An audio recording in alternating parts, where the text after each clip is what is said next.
We recognize that the situation continues to be complex in the United States in regards to COVID-19. Canadian Prime Minister Justin Trudeau spoke on the U.S. Canadian border non-essential travel ban Monday.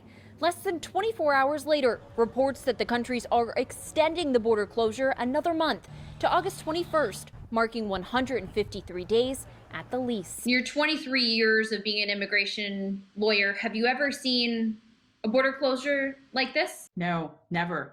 Never in my entire career. Buffalo-based immigration lawyer Rosanna Berardi says her office fields questions on the border closure daily, and the rules of exactly who can travel during the ban aren't the same on either side. It's like a really complex law school fact pattern that you see on an exam, right? Like you can do this, but you can't do that. But this is the reality that we're living in. Here's the deal. When it comes to flying, Canadians can fly to the U.S. with no issues and no federally mandated precautionary quarantine.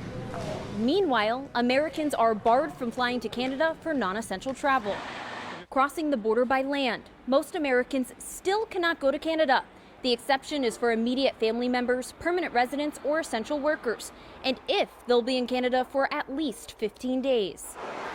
But that's not the case for Canadians trying to enter the U.S. at a border crossing. Only essential workers and those with extreme or tragic circumstances can cross. It would be great if both countries came out and said, here's our joint statement, here's how this is going to work. But unfortunately, we don't have that right now. Different quarantine rules apply too. The U.S. has no federal mandated quarantine for our friends to the north. That's because each state is deciding its own travel rules. But anyone entering Canada must quarantine for 2 weeks or face a $750,000 fine or jail time. What's troubling to me is there's no end in sight. Economically, this could be devastating to both countries. Reports point to an official joint border announcement coming sometime this week. Nikki Dementri, 7 Eyewitness News.